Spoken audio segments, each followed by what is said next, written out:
Você ouviu alguns dos discursos hoje na Assembleia Geral da ONU, não? Ouvi, aliás, eu acabei de ver mais alguns pedacinhos do discurso do Donald Trump e a cara do líder chinês quando ele disse que a China tem que ser responsabilizada pela ONU por ter provocado a pandemia. Bom, aliás, já vamos falar também a respeito do que disse Trump, do que disse Xi Jinping, mas o Bolsonaro foi o primeiro chefe de governo e de Estado, né, a abrir, é uma tradição, desde Oswaldo Aranha. E na época não eram os chefes de governo ou de Estado, porque, claro, em alguns países é o chefe de governo que fala pelo país, em outros é aquele que é chefe de Estado e de governo, é o caso de Brasil e Estados Unidos.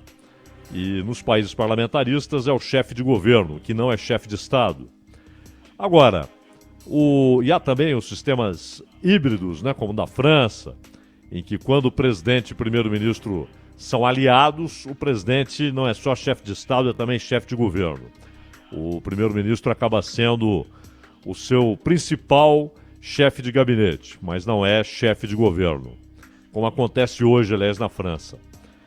Mas o Oswaldo Aranha, que fez pronunciamento histórico, né? Afinal de contas, ele trabalhou e muito para a refundação do Estado de Israel.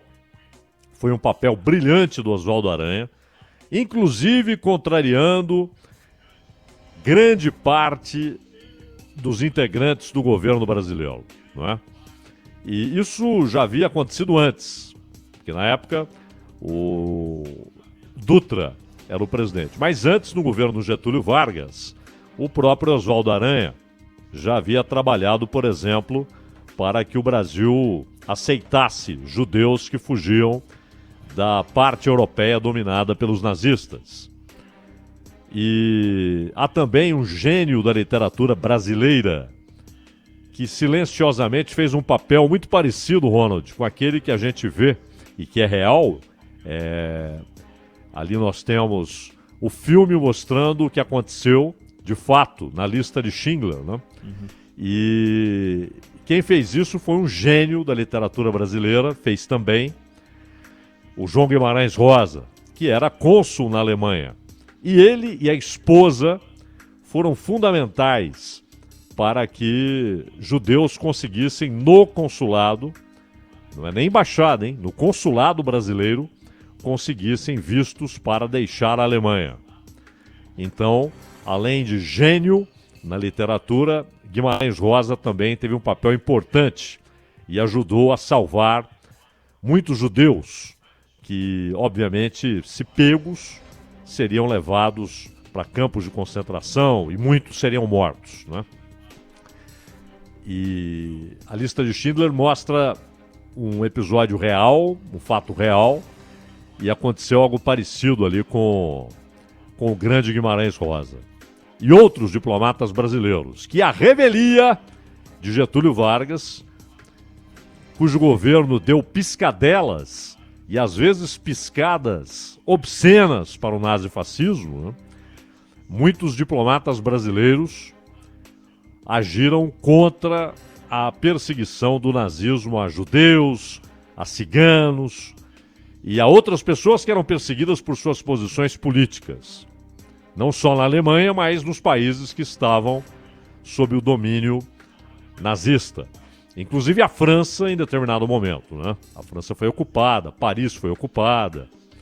Bom, Oswaldo Aranha, pelo seu papel para a refundação de Israel, aliás, em Israel há ruas, praças e inclusive comunidades rurais com o nome de Oswaldo Aranha.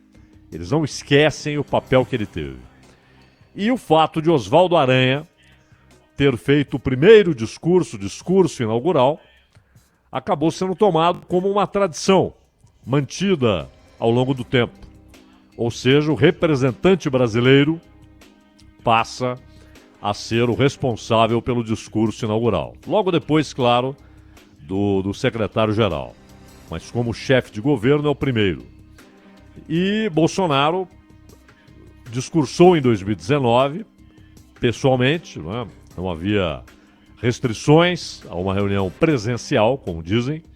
Desta vez, tudo ali online, né? E o interessante é que houve até um problema ali com o equipamento da ONU. Houve um momento em que o discurso original desapareceu e só o tradutor era ouvido, né? Traduzindo para o inglês o discurso do Bolsonaro. E o Bolsonaro, no seu discurso hoje, ele falou que o Brasil é vítima de campanhas de desinformação a respeito da Amazônia, a respeito do Pantanal. Aliás, temos um trecho, não é, Ronald? Vamos ouvir. Em que ele fala sobre a desinformação. Vamos ouvir. Nosso agronegócio continua pujante e, acima de tudo, possuindo e respeitando a melhor legislação ambiental do planeta. Mesmo assim, somos vítimas de uma das mais brutais campanhas de desinformação sobre a Amazônia e o Pantanal. A Amazônia brasileira é sabidamente riquíssima. Isso explica o apoio de instituições internacionais a essa campanha escorada em interesses escusos que se unem a associações brasileiras, aproveitadoras e patrióticas, com o objetivo de prejudicar o governo e o próprio Brasil. O Brasil desponta como o maior produtor mundial de alimentos. E, por isso, há tanto interesse em propagar desinformações sobre o nosso meio ambiente. Bom, já falaremos sobre isso. Aliás, abordamos este assunto na semana passada, né? Quando a França anunciou que tirava seu apoio a um acordo entre União Europeia e Mercosul e mencionava problemas ambientais no Brasil.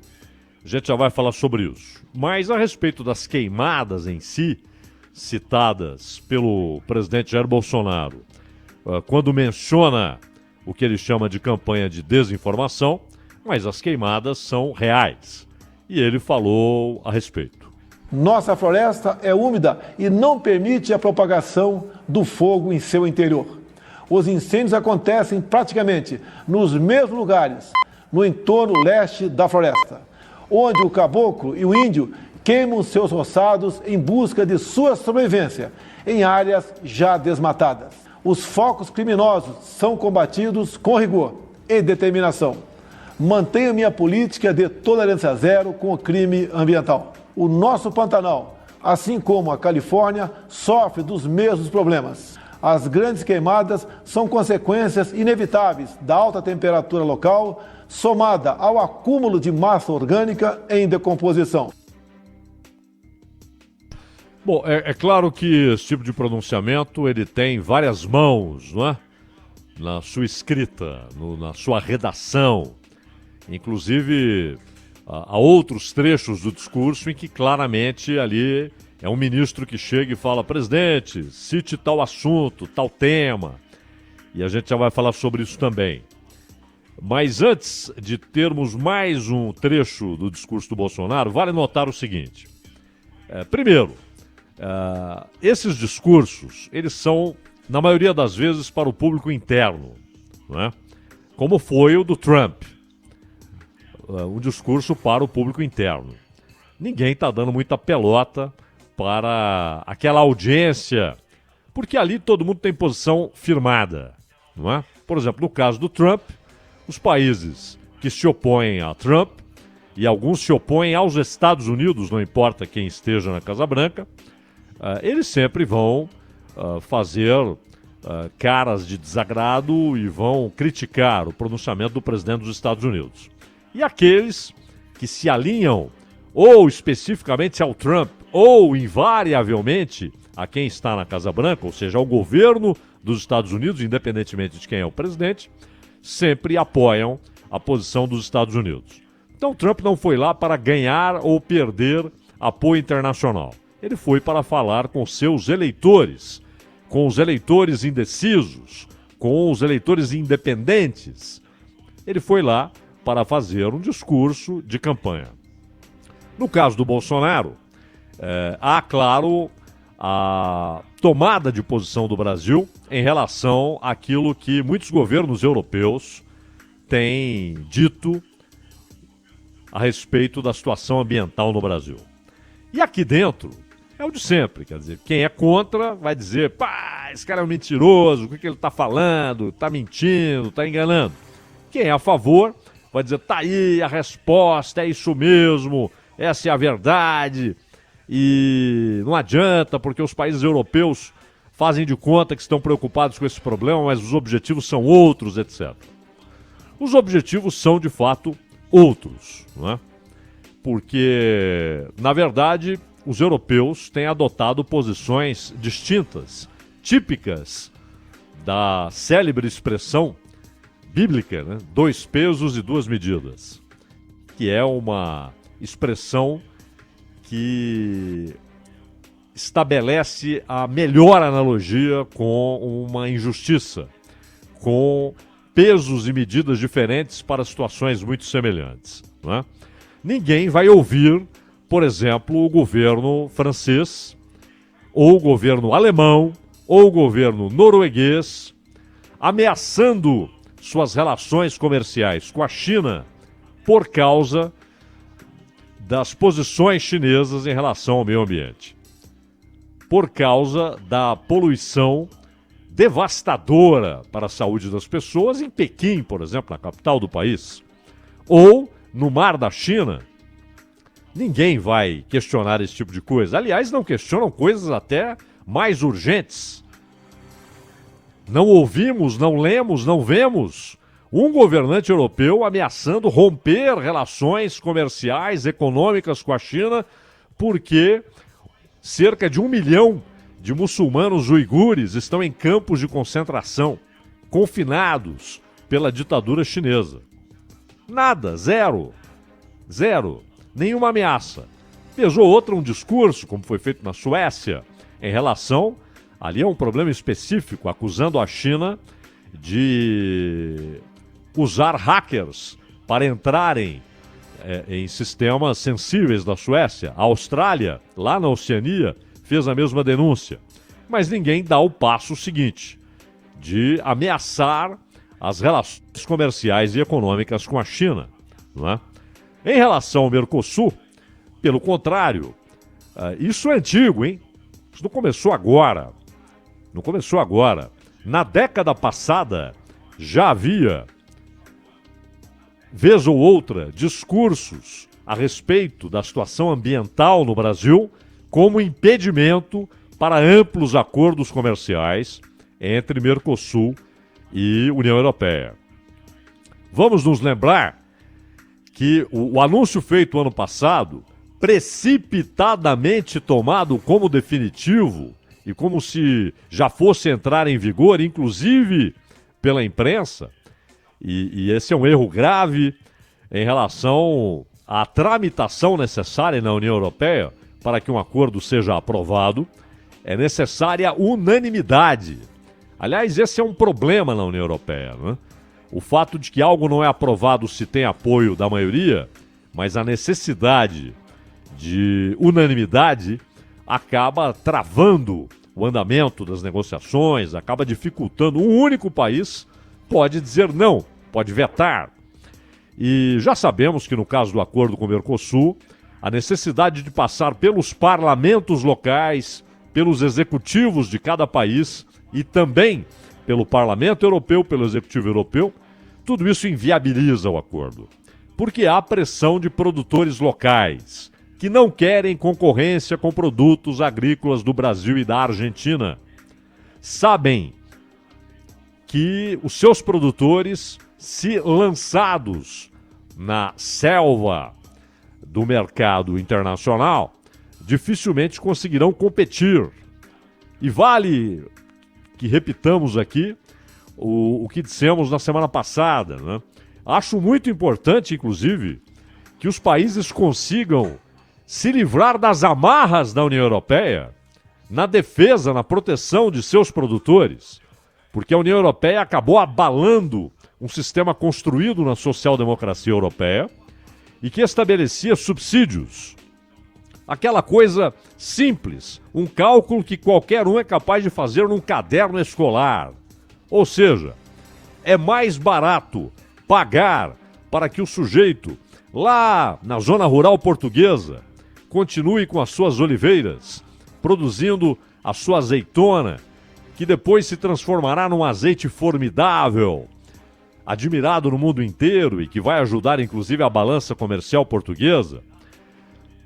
Pagar um subsídio para que o produtor de vinho continue lá produzindo aquele extraordinário vinho português, apreciado, admirado no mundo todo e que leva divisas para a economia portuguesa. Caso contrário, se ele é lançado na selva do mercado internacional, sem subsídios, ele pode simplesmente abandonar o negócio e vai para a cidade. Vai para Lisboa, vai para o Porto, vai para Paris, aquele produtor francês que produz um queijo excepcional, que produz um vinho excepcional, ele terá de ir para Paris, terá de ir para Lyon, terá de ir para Nice, e aí haverá necessidade de um gasto muito maior para receber milhares e milhares de pessoas nas cidades. Ainda mais numa social-democracia, onde parte-se da premissa que é preciso dar a cada um condição digna de sobrevivência, com água tratada, com esgoto, com banco escolar garantido, com leito hospitalar garantido, com eletricidade garantida. Então, tudo isso custa mais do que o subsídio. E esse produtor, além de tudo isso, ele é eleitor. E, é claro, é organizado. Os produtores agrícolas na Europa são muito bem organizados. Têm mecanismos de pressão muito eficientes sobre os políticos. E Macron, que deixou de ser o sujeito que veio de fora da política, que veio de fora do sistema financeiro, porque na verdade nunca foi, ele veio de dentro da política e de dentro principalmente do sistema financeiro, ele agora tem uma árdua tarefa de manter viável a sua reeleição e por isso não quer provocar danos no seu eleitorado, não quer provocar danos na sua relação com o seu eleitorado, com aqueles que tiveram de migrar para a cidade ou aqueles que ainda estão no campo recebendo subsídios. E sabe que eliminar gradualmente, ainda que seja, tarifas de produtos agrícolas da América do Sul significará colocar para o mercado francês, para o consumidor francês, um produto muito mais barato. E colocar em outros países europeus um produto muito mais barato do que o francês, do que o português, e isso, claro, provocará problemas sociais e econômicos nestes países. Então é claro que a ideia nunca foi na França, na Alemanha, na Espanha, de privilegiar um acordo com o Mercosul, a não ser que tivesse mão única, ou seja, abrir mercados para produtos industriais europeus no Mercosul. Isso é ótimo para eles. Mas a contrapartida, eliminar tarifas para produtos agrícolas, e ainda mais do Brasil, mais do que da Argentina, do Uruguai, e mesmo fora do Mercosul, por exemplo, o chileno. O Chile é muito bom produtor em algumas áreas, principalmente o vinho chileno é aceito em muitas partes do mundo, mas principalmente o produto brasileiro, pela quantidade que o Brasil consegue colocar à disposição do mercado, pela capacidade de respeitar prazos de entrega e pela qualidade do produto e pela produtividade conseguida hoje na agricultura brasileira, e produtividade significa melhores preços. E ainda mais com o atual momento do real em relação ao dólar, que é terrível para quem importa, mas abre mercados para quem exporta, já que o produto brasileiro em dólar fica mais barato. Então tudo isso pesa, sim, na posição da Europa em relação aos problemas ambientais brasileiros. Este é um ponto. E qualquer um pode enxergar, bastando ter simplesmente uma posição isenta, não é? Sem fanatismos políticos, sem partir de premissas que são, na verdade, cárceres, né? Que aprisionam o pensamento da pessoa, a capacidade de discernir coisas e de dizer isto é assim, ainda que isto não favoreça a minha posição política, mas isto é assim. Esta é a realidade. E é isso que se espera, principalmente no âmbito do jornalismo profissional, né? Esse é um ponto. Outro ponto é tratar como coisa menor, pequena, insignificante, os problemas ambientais que existem sim no Brasil. Existem, não é? Aliás, aqui vale ressaltar uma coisa. Quando o Bolsonaro diz que a umidade da floresta amazônica impede que um fogo se propague ali a partir de uma ponta de cigarro, isso é verdade, não é? Não é fácil você queimar aquela mata exatamente pela umidade existente. É preciso provocar, saber provocar. Mas, quando ele fala de índios e caboclos, ele se refere, inclusive, está aí na fala, podemos ouvir mais uma vez, se o Ronald estiver à disposição, quando ele diz que ali já são áreas desmatadas. A gente pode ouvir de novo essa, Vamos lá, essa sobre as questão queimadas, das queimadas? vamos lá de novo. Nossa floresta é úmida e não permite a propagação do fogo em seu interior. Os incêndios acontecem praticamente nos mesmos lugares, no entorno leste da floresta, onde o caboclo e o índio queimam seus roçados em busca de sua sobrevivência, em áreas já desmatadas. Os focos criminosos são combatidos com rigor e determinação. Mantenho minha política de tolerância zero com o crime ambiental. O nosso Pantanal, assim como a Califórnia, sofre dos mesmos problemas. As grandes queimadas são consequências inevitáveis da alta temperatura local, somada ao acúmulo de massa orgânica em decomposição. Bom, então ele diz aí que o índio e o caboclo, o que eles queimam, eles usam como técnica agrícola para preparação de terreno. Isso não é só lá não, hein? Isso acontece em várias partes. Mas é área já desmatada. Portanto, ele não associa, ao contrário do que sugerem alguns textos, ele não associa índios e caboclos ao que ele fala na sequência sobre incêndios criminosos. E aí ele fala de sua tolerância zero com crimes ambientais, etc. Né? Esse é o ponto a ser discutido. Esse é o ponto a ser discutido. Ou seja, ele não disse que os incêndios criminosos são provocados por índios e caboclos. Então há textos que estão misturando coisas distintas. Ele fala de índios e caboclos que queimam onde já a área que já está desmatada, onde não há já mais o que preservar, ali a área agrícola. Na faixa leste, ele ainda diz, na borda leste da Amazônia. Agora, o que deve ser discutido pelos brasileiros, obviamente, e também por quem se interessa de maneira realmente preocupada pelo assunto, é o que acontece dentro da floresta. O desmatamento ilegal, a caça à madeira, né? E, obviamente, os incêndios que são provocados para produzir uma área desmatada e explorar aquela área. Muitas vezes a área nem é do sujeito, não é? Há áreas ali que são da União. E, de repente, alguém vai lá e fala, bom, isso aqui ninguém vigia.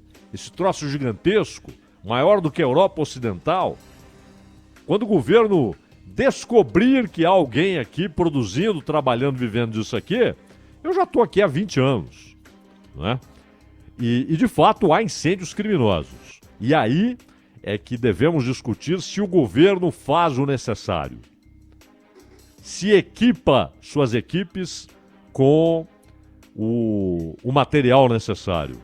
Se há o apoio logístico necessário, se há apoio do Exército e da Polícia Federal para que os fiscais possam trabalhar, se tem viaturas, helicópteros, pequenos aviões e barcos em número suficiente para a fiscalização. Porque, como lembrou o próprio Bolsonaro, é uma área maior do que a Europa Ocidental. Então você não vai vigiar aquilo com 30 pessoas e 5 viaturas e um helicóptero. É preciso helicópteros, barcos, muitas viaturas e muita gente capacitada e com apoio armado, dependendo da área da Polícia Federal, dependendo da área do Exército. Senão não tem nenhuma chance. Outro dia mesmo, fiscais foram recebidos a bala por madeireiros que trabalham ilegalmente na Amazônia. E então é preciso diferenciar os assuntos. Uma coisa é o fato de que, sim, muitos governos europeus usam como desculpa a questão ambiental para não levar adiante o acordo com o Mercosul, porque sabem que seus produtores não tolerarão a concorrência, não suportarão a concorrência, não aguentarão a concorrência. Isso é fato. Outra coisa é dizer que não há problemas ambientais no Brasil. É difícil, num país desse tamanho, em algumas áreas, é difícil o controle? É. Mas o Brasil precisa cuidar, sim, muito melhor de suas fronteiras, porque há inclusive áreas ali em que o trabalho ilegal, as atividades ilegais, elas vão de um país para o outro e do outro para um.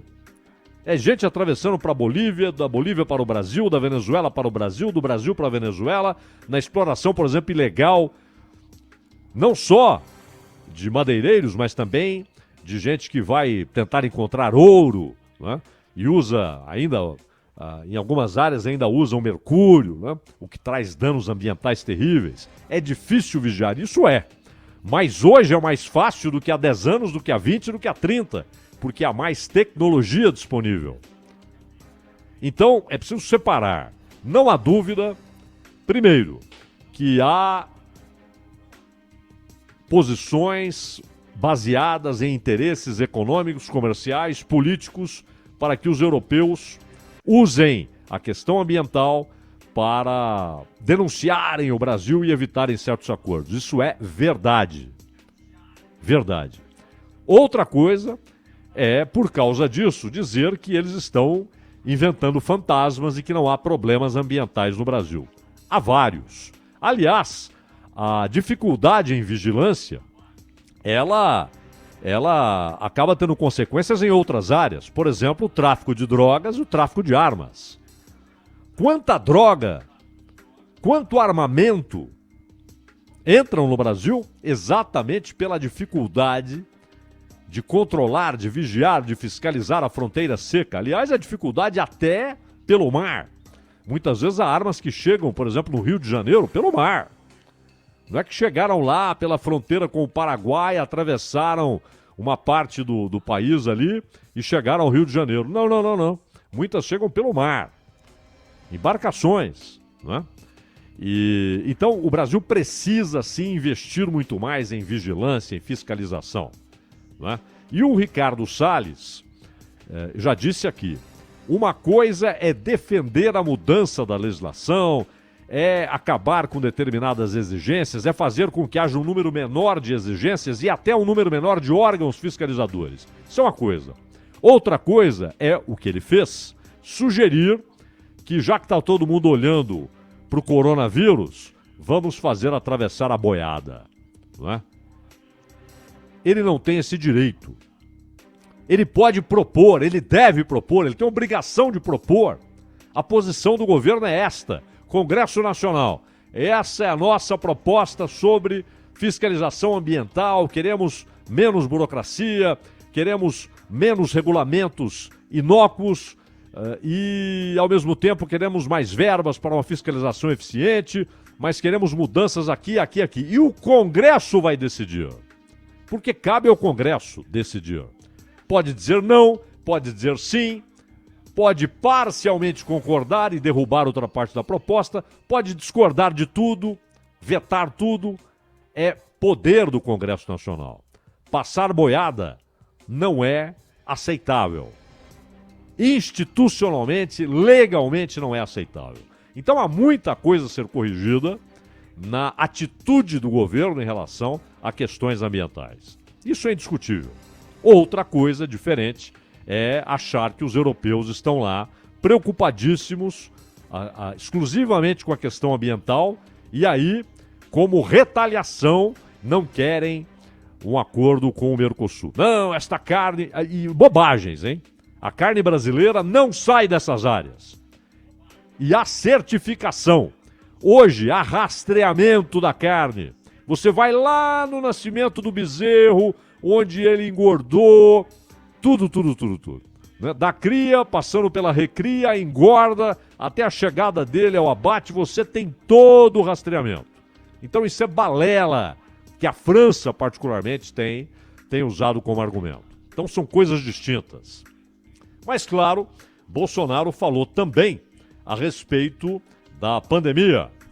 E o Ronald escolheu pra gente aí um trecho do discurso do presidente à Assembleia Geral da ONU. Desde o princípio, alertei em meu país que tínhamos 2 problemas para resolver: o vírus e o desemprego, e que ambos deveriam ser tratados simultaneamente e com a mesma responsabilidade. Como aconteceu em grande parte do mundo, parcela da imprensa brasileira também politizou o vírus, disseminando o pânico entre a população. Sob o lema "Fique em casa" e "A economia a gente vê depois", quase trouxeram o caos social ao país. Nosso governo, de forma arrojada, implementou várias medidas econômicas que evitaram o mal maior. Concedeu auxílio emergencial em parcelas que somam aproximadamente $1.000 para 65 milhões de pessoas. O maior programa de assistência aos mais pobres no Brasil. Esse $1.000 aí, vale notar, é o total, né? É a soma. A soma, e considerando média de mais de R$800. Porque no norte, por exemplo, chega a passar de R$900. Então a média nacional do auxílio emergencial, considerando aqueles que pegaram 1.200 e tal, é pouco mais de R$800. E então ele está falando do auxílio total, por todos os meses. E aí é bom lembrar que muita gente recebeu 2 parcelas, outros receberam 3, outros 4, né? A conta é um pouco mais complexa, não é assim. Mas o Trump também falou, seguindo aí a tradição, depois do Brasil, que sempre abre a Assembleia, vem o presidente dos Estados Unidos. Afinal, é em Nova York que fica a principal sede da Organização das Nações Unidas, porque há também na Suíça, né?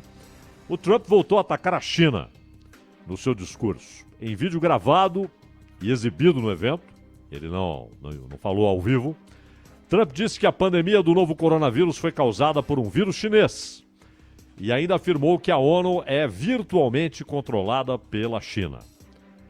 Falou em tom de campanha, exaltando o caráter mediador dos Estados Unidos. Aliás, o Trump, ele poderia ter usado o seu tempo até para dizer, com razão, que os Estados Unidos conseguiram recentemente promover acordos históricos entre Sérvia e Kosovo. Claro que há muitas coisas a serem resolvidas, inclusive há dissidências na Sérvia e em Kosovo ao acordo, mas houve um acordo, não é? A Sérvia não reconhece Kosovo como país independente, então esse acordo é histórico. E ainda um acordo ainda mais impressionante, o de Israel com Emirados Árabes e, na sequência, com o Bahrein.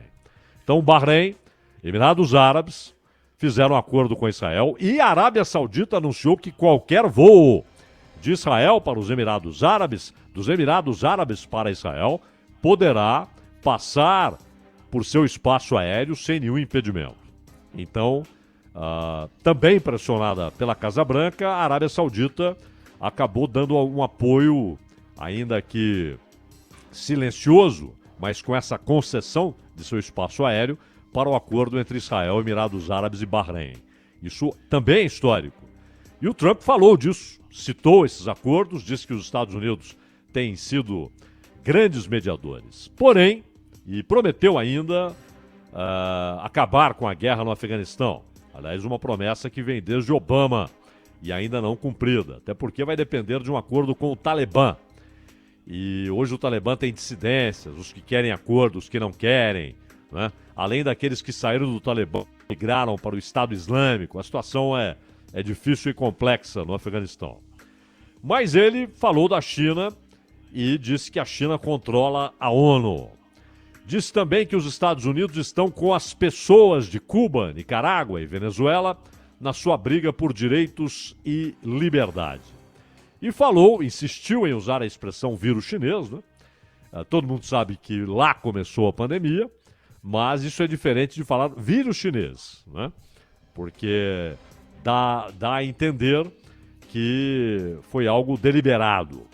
Ele afirmou que a China não avisou corretamente o mundo sobre a transmissão comunitária no início da pandemia. Isto é verdade. A China falhou, tanto que pediu desculpas. Inclusive aquele médico que foi preso passou por interrogatório, porque começou a identificar casos diferentes. Ele, que era um oftalmologista, mas começou a perceber problemas sérios ali de pessoas que vinham com uma tosse diferente, um problema pulmonar diferente, alertou outros médicos, alguém dedurou o médico à polícia chinesa, ao Partido Comunista, e ele teve de assinar uma declaração dizendo que estava colaborando para um clima de pânico e tal. Quando a coisa explodiu, e este médico morreu, inclusive, com a Covid, o governo chinês pediu desculpas. E Trump criticou o fato de a China cancelar voos domésticos enquanto manteve voos internacionais.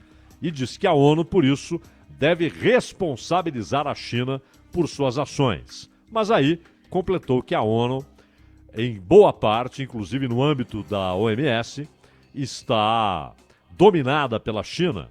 Se a ONU ainda quer ser uma entidade efetiva, precisa focar nos problemas reais do mundo, incluindo o terrorismo, a opressão das mulheres, trabalho forçado, tráfico de drogas, tráfico sexual, perseguição religiosa e proteção a minorias étnicas, completou Trump. E aqui, claro, ele também fala, quando fala em perseguição a minorias étnicas e também em perseguição religiosa, ele fala da China, já que há cerca de 1 milhão de muçulmanos uigures confinados pela ditadura chinesa.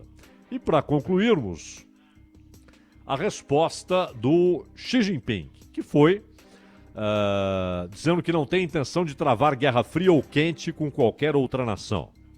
Continuaremos a reduzir as diferenças e resolver disputas com outros por meio do diálogo e da negociação. Não buscaremos desenvolver apenas a nós mesmos ou nos envolver em um jogo de soma zero, disse Xi, em discurso gravado também, não foi ao vivo, para o encontro anual virtual de líderes mundiais. Então, ele diz que a China não quer guerra fria nem quente. Mas há uma guerra fria estabelecida e com riscos até de ir além de confrontos militares reais, né? Por exemplo, com a recente provocação da China ao fazer aqueles exercícios militares perto de Taiwan, quando havia um funcionário dos Estados Unidos em Taiwan, né? E a China colocou ali caças sobrevoando a área, navios de guerra, e Taiwan mobilizou inclusive seus aviões. E a China também não tem sido muito preocupada com diálogo e negociação quando se trata, por exemplo, da população de Hong Kong, né? Que, ao se manifestar, está agora sujeita à Lei de Segurança Nacional imposta pela ditadura chinesa.